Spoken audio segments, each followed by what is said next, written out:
I just want to give kind of my final thoughts on this kayak camping trip I did. 3 nights, 4 days. The one thing about it on Oru, I've learned a lot on this trip. One thing about an Oru is you gotta approach kayak camping with this almost like ultralight backpacking. You really can't bring a lot of extra gear, unlike canoe camping. The other thing I learned about an Oru is trying to do more than 2 portages a day is going to be almost impossible. The difficulty with an Oru is the weight of the Oru is awesome, so it's easy to move it around, no problem, once you unload it.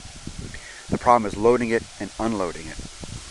What makes it so difficult is that if you go up here, the seat is what really the problem. So to put loads up in the back, I basically load in 4 bags in the back. I have a long skinny one short one at the back, and 2 short ones at the sides. And I've showed this in another video. It works pretty well. But the problem is to load the back, you have to take the seat off and then split it open a little bit, take the seat off, take your stuff, put your stuff in, put your stuff back. That adds a lot of time to it. I have up here also a deck bag which I use, and you've seen that in other videos, and it works pretty good. And then underneath in here, I put 1 bag in front of the footrest because I'm relatively short and I can put 1 bag there. And that one comes in and out pretty easily. That's not a big deal. That's not the problem. It's this back here that's the problem. That's the problem. So I think you've got to be really careful how much you put in an Oru. But if you treat it like ultralight backpacking or near ultralight backpacking, you can do multiple days in an Oru.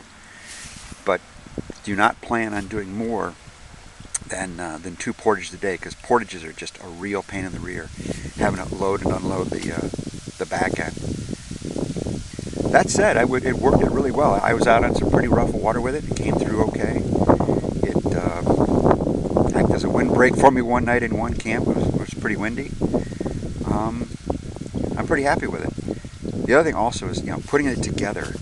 Man, putting it together in on the water, it's just really difficult. You pretty much have to load it on land as close to the water as you possibly can, and then push it all together.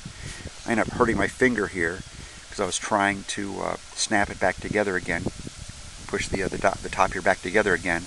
Well, it was the water, and it just wasn't having any of it. It was very difficult. So 2 portages a day maximum with an Oru. Think of Oru as ultralight backpacking, because you really can't bring a lot of comfort. I think next time I brought on this trip, I brought my camp chair, and I should not have done that. I should have just used my air mattress rolled up in the stuff sack, in the air pump sack, and used it as a seat. Is what I should have done. The only comfort item I think I'd bring that I wouldn't bring ultralight backpacking would be the rain tarp. Just that little extra weight is probably worth it. But other than that, you got to treat it like ultralight backpacking.